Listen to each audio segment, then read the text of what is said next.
Buongiorno everyone, welcome back to the Magpie channel on TV. A nice treat for you lot, a midweek treat. Hopefully it'll be a treat for Newcastle United as well during the week. Wednesday night sees us in Premier League action again. Just a couple of days after Manchester United away on Sunday, we do play, everyone plays apart from Arsenal and Man City this midweek. Newcastle Wednesday night, 7:30 at home at St James Park, under the lights. Always a special occasion. Eddie Howe was asked about that in his press conference today and said there seems to be an aggressive approach from the crowd under the lights, and that makes it a bit more special. He says the players thrive on that aggressive, what was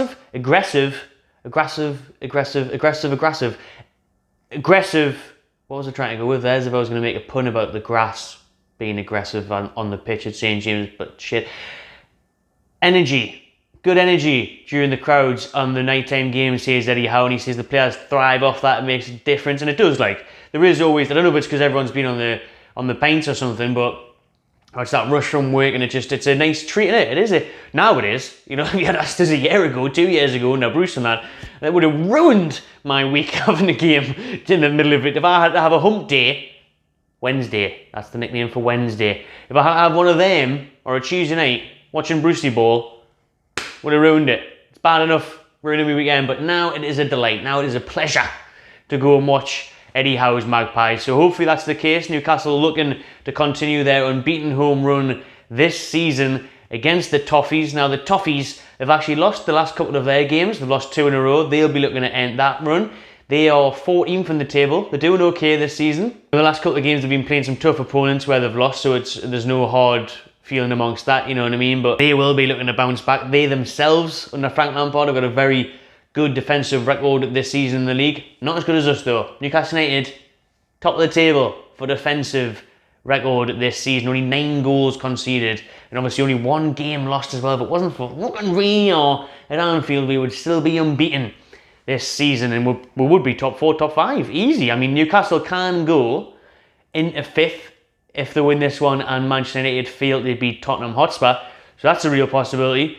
But what should we do first? Look at Newcastle. We'll go through Newcastle first, then we'll talk about Everton. So Newcastle, press conference this morning, Eddie Howe has unfortunately confirmed the terrible, terrible news that Alexander Isak is ruled out until after the World Cup. So obviously that takes us up until Boxing Day.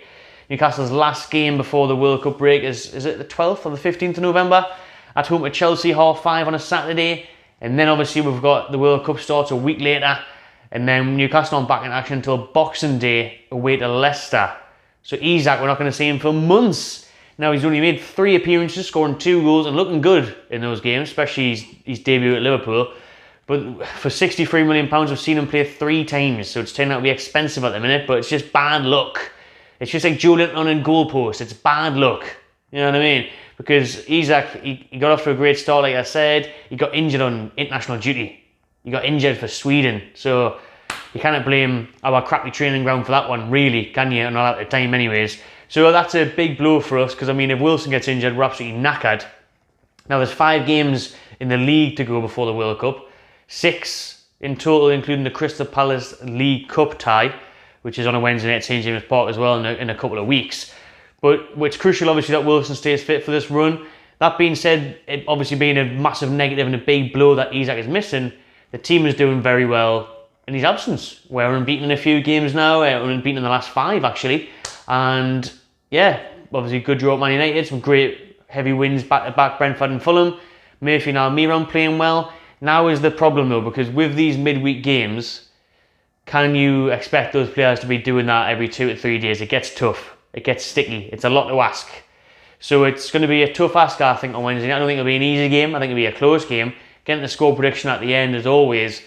But do you make any changes for that? Would you look at... Apparently Chris Wood's been told he's going to get a bit more game time soon. I'm going to give him a chance, actually. Tell you what. I'm going to give him a chance. No more slander on Woody, right? I'm going to give him a chance. Let's see what he can do. Because they've got bloody Rondon up front. He's normally on the bench, but Calvert-Lewin looks like he's still probably going to be on the bench. He's just come back from injury for them. Anthony Gordon for them is now back in the squad after a suspension. So Newcastle, who did flirt with the idea of putting a bid in during the summer, then knew that Chelsea were going to offer ridiculous amounts of money and still get rejected, pulled away from the Anthony Gordon deal. A bright young talent, a shit house, horrible to play against, but you cheer for him if he was on your side. It's a shame that he's back because he's their real danger, isn't he? He's one of their only dangers. I mean, who else has got the front? Neil Maupay, Brighton reject. Do you know what I mean? But saying that now, probably going to score. But no, I'm not even going to take the mick out of Everton. You know, I think Lampard's actually done very well so far this season. I think they've been shrewd in the market. I mean, look at Damari Gray, and that's still there doing well for them. Onana, had to really restrain myself from singing there. Onana has been a very good signing. He looks very good in the middle of the park. I guess the defensively they're doing well. And as always, when Newcastle come up against Everton, it's all about Jordan Pickford. Dinosaur arms, T-Rex arms, Pickford. If he plays, because obviously previous Everton manager dropped him because he knew it got emotional and he got carried away and he cost him the game a couple of times against Newcastle, quite a few times.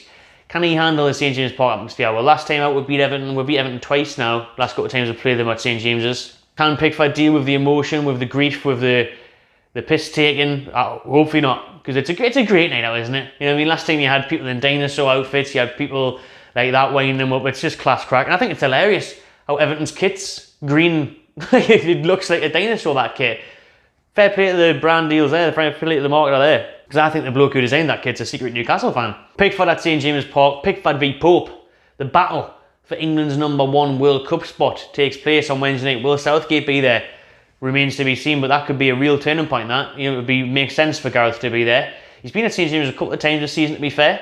Obviously watching the beloved Trippier, Wilson before he got injured. Now Wilson's back. We'll wait and see. But that's it. The shout for England's #1 jersey for Qatar. Just over a month to go until the World Cup. Big chance for both of those goalkeepers to stake their claim. Both of them will definitely be on the plane, you would have thought, but who starts? Pope obviously started the last couple of games. Pickford was injured.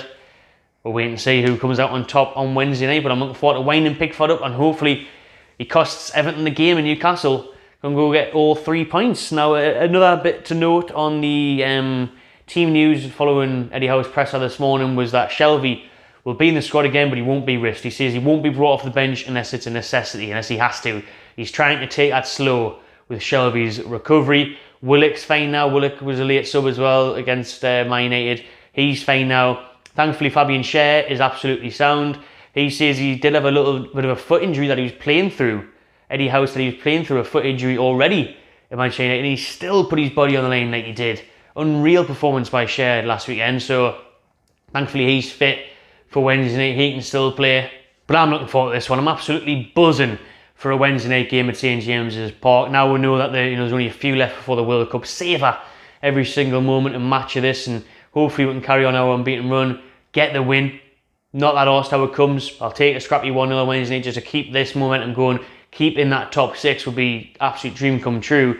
Long way to go, obviously. We're not saying that for the full season, but I tell you what, once the players come back fit, St Maximin's going to miss this one again, by the way. I think already touched on that in the Man U preview, saying he's going to be out for a couple of weeks. He might be a late one for Spurs on Sunday, but Wednesday night he's not going to make it. It's a lot to ask again of the same players that have been grafting for a couple of weeks, the likes of Murphy and Armory, on the press, the intensity. So we'll see if we're going to hack it, but I think the crowd will just about get Newcastle over the line. Hopefully a Pickford mistake wouldn't go amiss. But for me on this one, like I say, both teams' defensive records are very good, right up there this season in the league. So I'm going to go for a hard-fought 2-0 win for the Toon. 2-0 Newcastle. Callum Wilson to score first. We haven't seen him score in a couple of games, so I think he's due one. And I fancy him to get one on Wednesday night. I'll go Wilson. I don't know why I'm doing this. I don't know what I'm doing. Wilson and Schär. There you go. Have a bit of that. But that's my prediction. 2-0. Like I said, 3 points is the most important thing. Get that win before what is always a very tricky trip to Spurs on Sunday, especially the way Conte has got them playing. They're right up there in the league as well. So Wednesday night, Everton at home, Pickford v Pope, Howe versus Lampard, Toffees versus the Magpies. Come on, Newcastle. Let's keep this run going. 2-0 win for me. And remember, we will be there outside St James's Park for fan cams after the game. I tell you what, if it's a good game, if we win, I'll do fan cams. I'm not standing in the dark and the freezing cold if it's a crap game. But if we do win, come and see we outside the club shop. Alright, outside the club shop, as always, full-time fan cams. And then we'll have the match reaction and all that coming as well. So make sure you smash that like button, subscribe to my channel TV, get your comments below what you think the score will be on Wednesday night, and enjoy yourself.